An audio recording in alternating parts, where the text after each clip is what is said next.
यज्ञ की रक्षा हेतु विश्वामित्र के साथ जाना। ज्ञानी पुरुषों को भी भाग्य तो झेलना ही पड़ता है। रामचंद्र जी का वैराग्य दूर हुआ। वे 16 वर्ष के हो गए। अब उस समय विश्वामित्र का यज्ञ संपन्न हो रहा था। उसमें मारीच, सुबाहु आदि राक्षस बाधा डाल रहे थे। विश्वामित्र ने सोचा कि रामचंद्र जी ही मेरे यज्ञ की रक्षा कर सकते हैं। अयोध्या जाकर राम लक्ष्मण को ले जाऊं, दर्शन से कृतार्थ भी हो जाऊंगा। भागवत में रामचरित्र का आरंभ इसी प्रसंग से किया गया है। विश्वामित्र अयोध्या में आए, सरयू में स्नान किया और फिर महाराज दशरथ की सभा में आए। दशरथ जी ने स्वागत करते हुए नमन किया। मेरे पूर्वजों के पुण्य प्रताप से आप जैसे ऋषि मेरे घर आए हैं। क्या सेवा करूं मैं आपकी? विश्वामित्र ने आशीर्वाद देते हुए कहा, मेरे यज्ञ में राक्षस विघ्न कर रहे हैं, सो राम और लक्ष्मण को मेरे यज्ञ की रक्षा के लिए मेरे साथ भेजिए। विश्वामित्र की ऐसी मांग से राजा घबरा गए।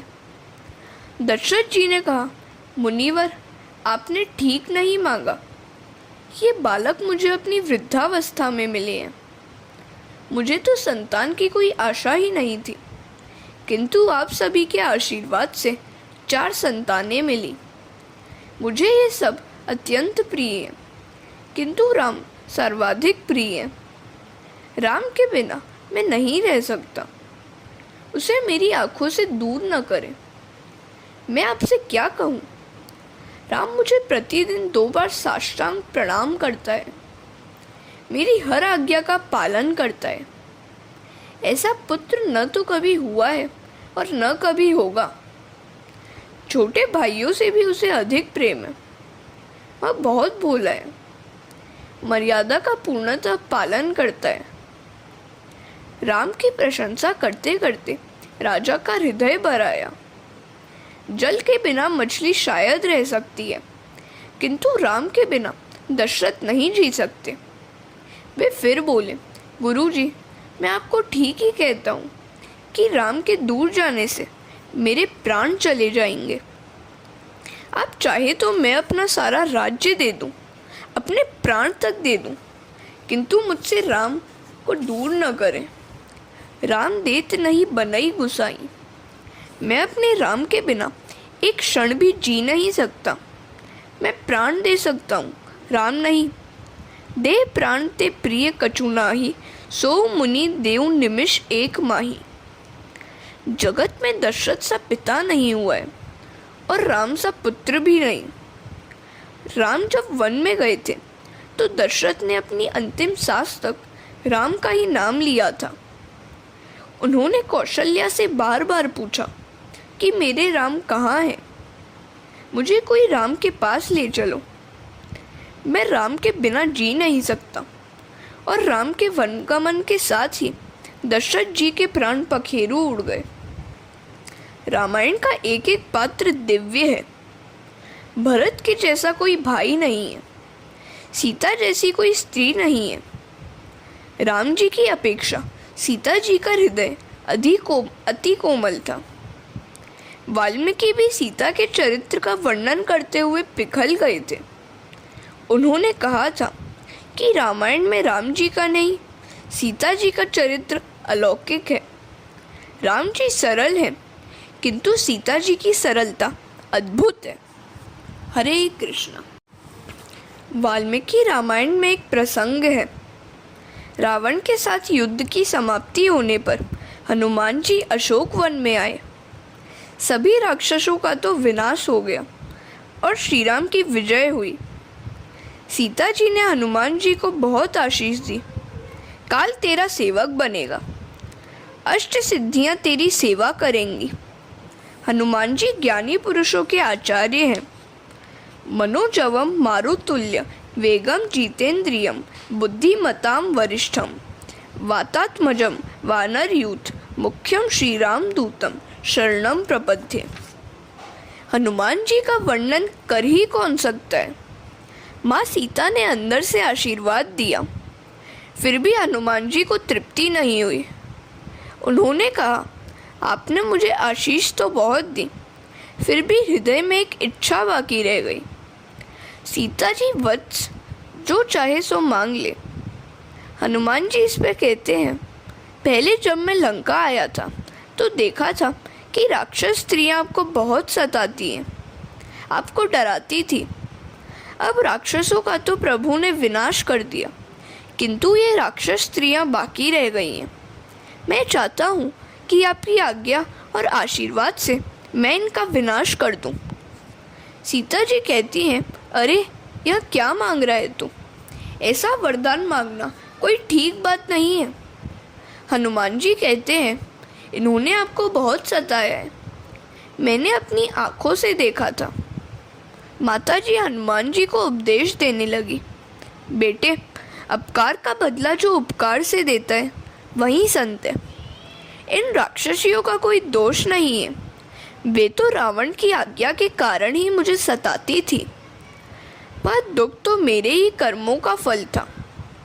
मैंने लक्ष्मण का अपमान किया था, अतः दुखी होना पड़ा। मैं तो सोचती हूँ कि इन राक्षसियों को वर देकर अयोध्या में चलूं। मैं वैसा आशीर्वाद तुम्हें नहीं दे सकती। हनुमान जी ने वंदन करते हुए कहा, माता जी, आपके सिवाय ऐसी दया तो कोई नहीं कर सकता। राक्षसों के लिए राम कठोर थे, किंतु राक्षसियों के लिए सीता जी दयालु थे। राक्षसियों को सीता जी ने आशीर्वाद दिया।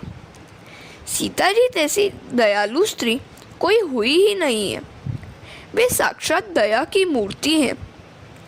माता जी के गुणों को याद करने से लगता है राम की अपेक्षा सीता जी श्रेष्ठ है। जब दशरथ ने राम को छोड़ना नहीं चाहा तो उन्हें वशिष्ठ जी समझाने लगे। दशरथ को उनमें पूर्णतः विश्वास था, वे सद्गुरु के अधीन थे। वशिष्ठ ने दशरथ जी से कहा, राजकुमार राम के जन्माक्षर बता रहे हैं कि इस वर्ष में इन चारों कुमारों के विवाह का योग है, अतः इन्हें भेजने में कोई बाधा नहीं है, सब कुशल मंगल होगा। मैं तो मानता हूँ कि विश्वामित्र इन्हें विवाह के हेतु ही लेने आए हैं। विवाह की बात सुनकर दशरथ हर्षित हो गए। क्या मेरे राम का विवाह होगा? तब तो मैं आज ही भेजने के लिए तैयार हूँ। और राम लक्ष्मण को राजसभा में बुलाया। उन्होंने आकर प्रणाम किया। दशरथ ने कहा, तुम दोनों को विश्वामित्र के यज्ञ की रक्षा के लिए जाना है।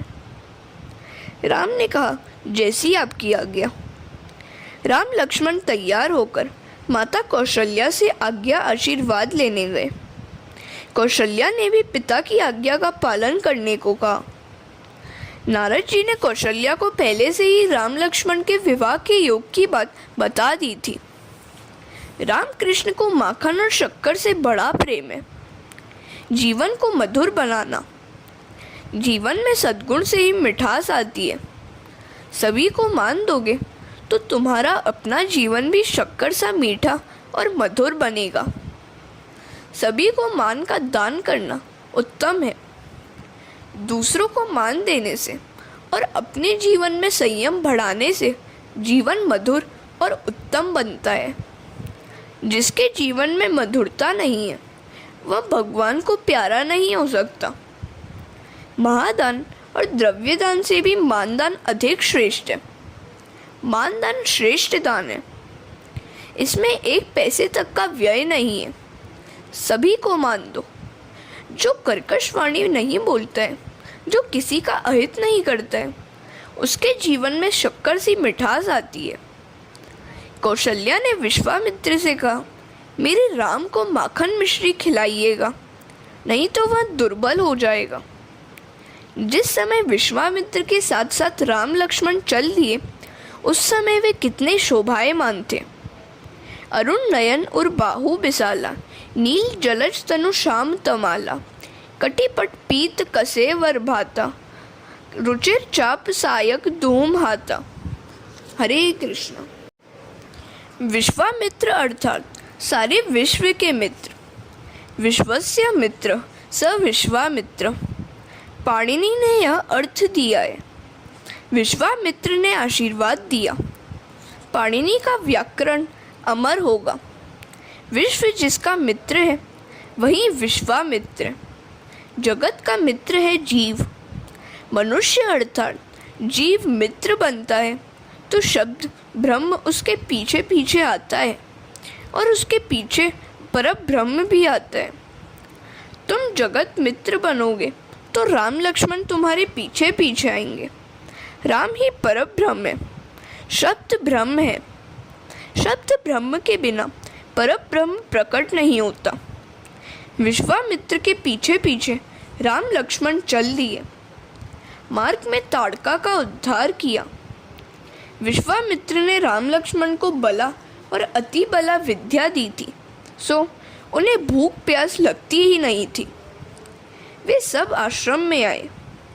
राम ने विश्वामित्र से कहा, गुरुजी, आप अपने यज्ञ का आरंभ करें, मैं उसकी रक्षा करूंगा।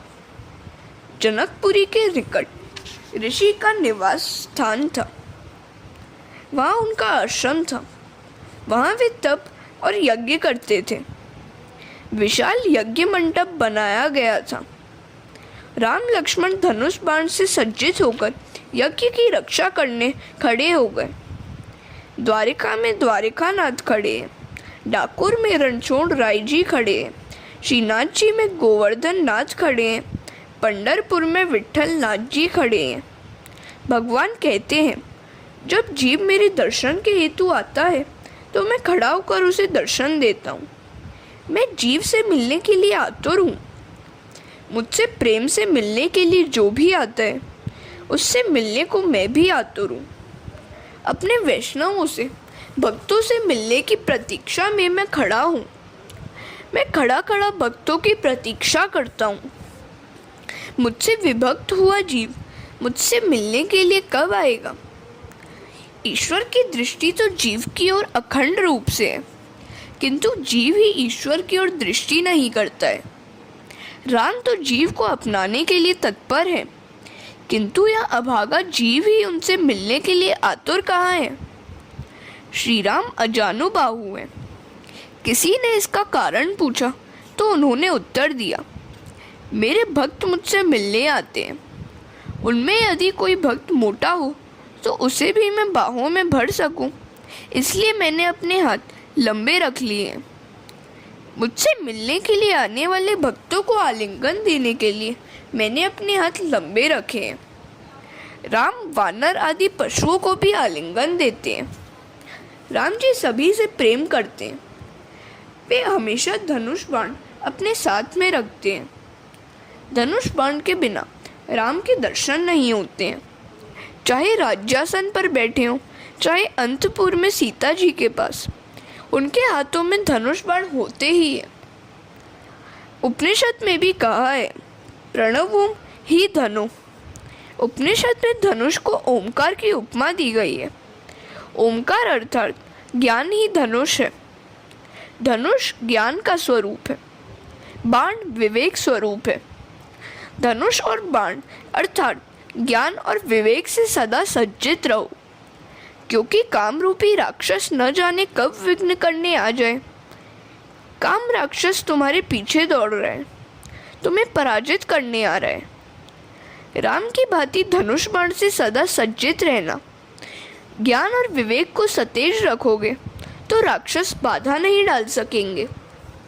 धनुष बाण से सज्जित रहोगे तो राक्षस भाग जाएंगे।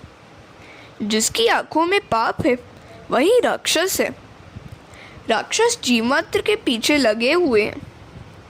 काम, लोभ, मोह आदि राक्षस ही हैं। जीव मात्र को सताते हैं। जो प्रति क्षण सावधान रहता है उसे राक्षस मार नहीं सकते। राम का स्वरूप अद्भुत है। शूर्पणखा राक्षसी थी, फिर भी उसके मन में राम को पति स्वरूप में पाने की इच्छा जागी थी। हमारे हृदय तो उस राक्षसी से भी कठोर है कि हमारे मन में राम को पाने की इच्छा ही नहीं है। श्रीधर स्वामी ने राम विजय लीला कथा में कहा है, यज्ञ के चारों द्वारों की राम लक्ष्मण चौकसी करते थे। उन्होंने इतने रूप धारण कर लिए थे कि सभी द्वारों पर राक्षसों को इनकी उपस्थिति दिखाई देती थी। विश्वामित्र आहुति देते थे यज्ञ कुंड में और निहारते थे राम लक्ष्मण को। श्रुति वर्णन करती है, अग्नि भगवान का मुख है, परमात्मा अग्नि मुख से आहार करते हैं। अग्नि ज्वाला प्रभु की जिह्वा है। ब्राह्मण गण वेद मंत्रों का उच्चारण करते हुए अग्नि में आहुति दे रहे हैं। विश्वामित्र राम लक्ष्मण पर दृष्टि लगाए हुए यज्ञ कर रहे हैं। मन की मलिनता को दूर करने के लिए यज्ञ किया जाना चाहिए। यज्ञ, स्वाध्याय, तप, ध्यान का फल है मन शुद्धि। मन शुद्धि का फल है परमात्मा का दर्शन। हरे कृष्ण। तब राक्षस जाने कि विश्वामित्र ने यज्ञ का आरंभ कर दिया है तो वे बाधा डालने आ पहुँचे। रामचंद्र के बार बार दर्शन होने से मारीच का स्वभाव बदल गया। जिसके दर्शन से स्वभाव बदलता है वही ईश्वर है। मारीच ने सोचा कि विश्वामित्र के इस यज्ञ में विघ्न करना ठीक नहीं है। आज मेरे मन में ऐसे विचार क्यों आ रहे हैं? शायद इन बालकों को देखकर मेरा मन बदल गया है। आज मेरा मन मेरे बस में नहीं है। इन बालकों से मिलने की इच्छा हो रही है। मारीच था तो राक्षस, फिर भी राम के दर्शन से उसकी बुद्धि सुधर गई।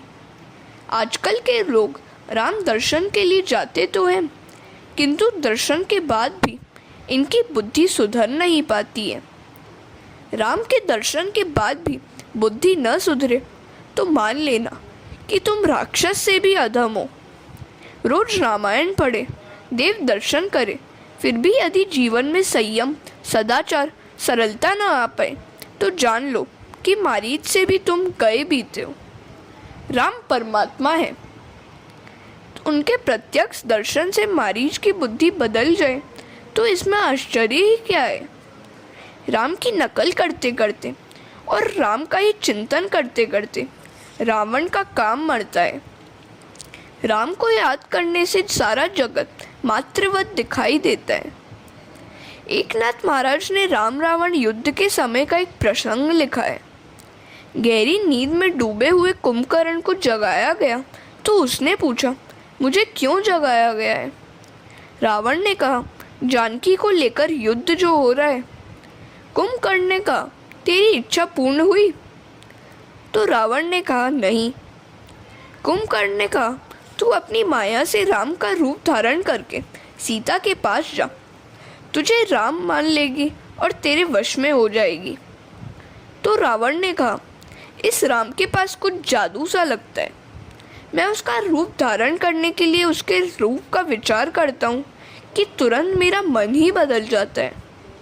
जो रूप धारण करने की इच्छा होती है उसका विचार तो करना ही पड़ता है। जब मैं राम का रूप से माया से धारण कर देखता हूँ तो सीता मुझे माता रूप से दिखाई देती है। मेरे मन में काम तक नहीं रह पाता। तब कुंभकर्ण कहने लगा, राम का मायावी रूप तेरे काम को मारता है। जिसका नकली रूप भी इतना प्रभावशाली है उसका मूल रूप तो कितना अधिक प्रभावशाली होगा। अतः निश्चय ही राम परमेश्वर है। तू अतिशय कामी है, फिर भी राम के स्मरण से निष्कामी बन जाता है। सो राम ईश्वर ही है। ऐसे राम के साथ वैर करना ठीक नहीं है। देवादिदेव से वैर करने वाला तू मूर्ख ही है। मैं तेरी सहायता नहीं कर सकता। विभीषण की भांति मैं राम के चरणों का आश्रय लूँगा। रावण कहता है, मैं राम की शत्रु भाव से भक्ति करता हूँ। यदि मैं अकेला ही भक्ति करूँ तो मात्र मेरा ही कल्याण होगा, किंतु शत्रु भाव रखूँ तो मेरे सारे वंश का कल्याण होगा। ये सभी राक्षस तामसी हैं। वे जप, तप, ध्यान, सेवा, पूजा तो कर नहीं सकते। रामचंद्र के साथ शत्रुता होगी तो युद्ध होगा। राम का प्रत्यक्ष दर्शन होगा और राम दर्शन से हम सभी का उद्धार होगा। अपने सारे वंश के कल्याण के हेतु ही मैंने राम से शत्रुता की है। यज्ञ करते समय तुम भी अपने प्रत्येक द्वार पर राम लक्ष्मण को बिठला देना। जब कथा श्रवण, नारायण से मानसिक मिलन आदि यज्ञ ही है जो गरीब से गरीब व्यक्ति भी कर सकता है।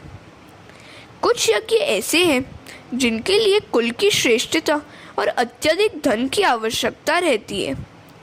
विधुर और विधवा के लिए वे निषिद्ध है, प्रायश्चित भी करना पड़ता है। साधारण ब्राह्मण नहीं, अग्निहोत्री ब्राह्मण ही उन्हें कर सकते हैं।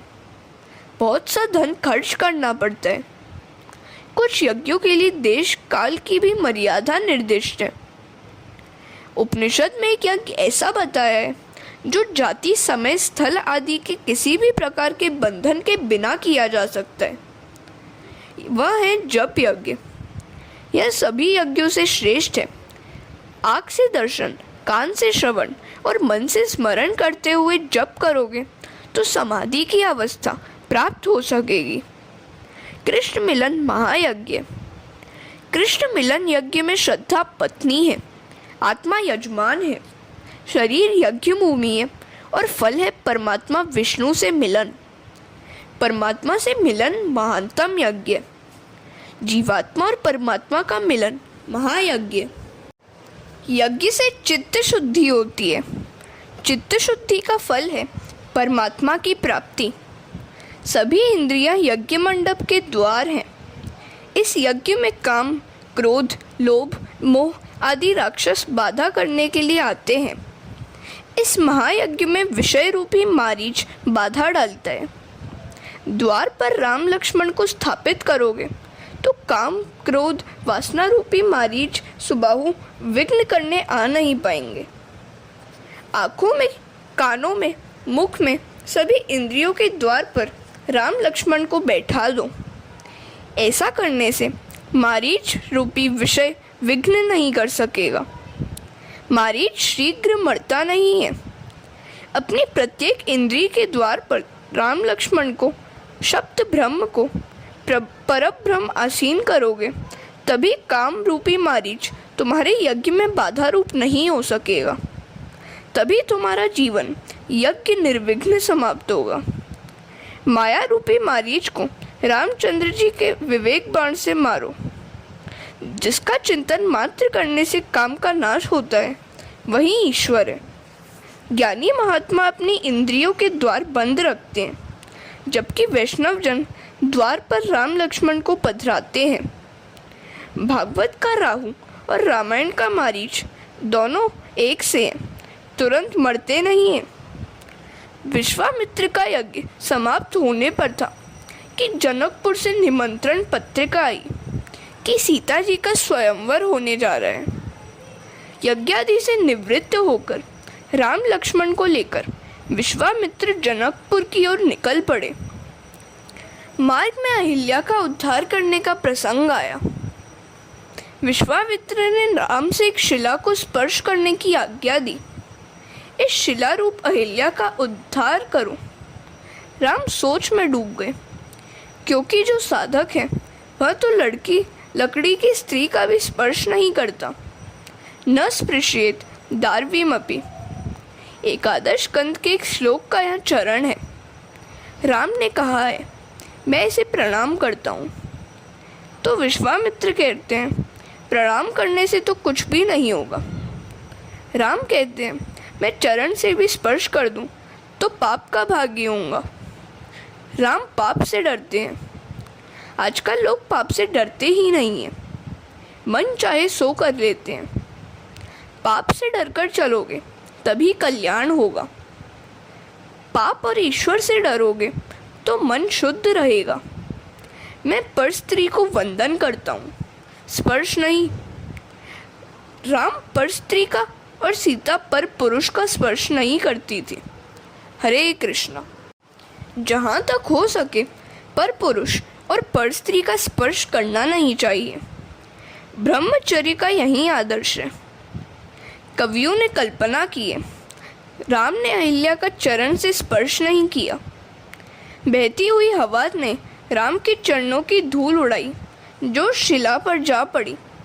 फलतः शिला अहिल्या बन गई। एकनाथ जी ने भी यही कहा है। रामचरण की रज में ऐसी शक्ति थी कि अहिल्या का उद्धार हो गया। अहिल्या अर्थात बुद्धि। मात्र काम सुख का ही विचार करने वाली बुद्धि जड़ पत्थर सी बन जाती है। कोमल बुद्धि ही ईश्वर के पास जा सकती है, जड़ पत्थर सी नहीं। कोमल बुद्धि ही कृष्ण सेवा में द्रवित हो सकती है। कृष्ण कीर्तन से आज आनंद नहीं मिलता है, क्योंकि काम सुख का चिंतन करते रहने से बुद्धि पत्थर सी हो गई है। जड़ बुद्धि चेतनमय कैसे हो सकती है? जब कोई सद्गुरु संत महात्मा मिल जाते हैं तभी। जब किसी पवित्र संत की चरण रज पावन करती है तभी। पत्थर सी जड़ बुद्धि प्रभु की चरण रज से जागृत चेतना युक्त बनती है। अहिल्या रूपी बुद्धि राम के चरण रज से शुद्ध सचेतन बनी। अहिल्या ने प्रभु से प्रार्थना की, मेरे पति ने मुझे श्राप देकर ठीक ही किया, क्योंकि इसी कारण से मैं आपका दर्शन पा सकी। उसी समय ऋषि गौतम भी वहीं आए। उन्होंने भी भगवान राम से कहा, मेरी पत्नी का आपने उद्धार किया। मैं आपको आशीर्वाद देता हूँ कि आपका विवाह सुंदर गुणवती कन्या के साथ हो। विश्वामित्र राम लक्ष्मण को लेकर राजा जनक की सभा में आए। इन कुमारों को देखकर जनक सोचने लगे कि ये ऋषि कुमार है या राजकुमार। उन्होंने विश्वामित्र से पूछा, ये कौन है? विश्वामित्र ने कहा, तुम तो महाज्ञानी हो, स्वयं ही निर्णय करो कि ये कौन है। जनक का एक और नाम है विदेह, जो देह युक्त होकर भी देह धर्मों से अस्पृश्य है, वही विदेह है। विदेह जीते जी मुक्त है। जनक तो सुखदेव जी के भी गुरु हैं। धर्मराज कहते हैं कि ब्रह्मानुभव में जो विषय रस का भान भूल जाए वही ज्ञानी है। आसक्ति और अभिमान जीव को बांधे रहते हैं। ज्ञानी इन दोनों का त्याग करते हैं। सभी इंद्रियां अपने अपने कार्य और अर्थ में काम करती हैं, ऐसा मानकर ज्ञानी किसी भी विषय में आसक्त नहीं होते। इंद्रियाणि इंद्रियार्थेषु वर्तन्त इति धारयन्। इस जगत में सब कुछ करते हुए भी वे तो ऐसी ही भावना रखकर काम करते हैं कि वे कुछ भी नहीं करते। हरे कृष्ण।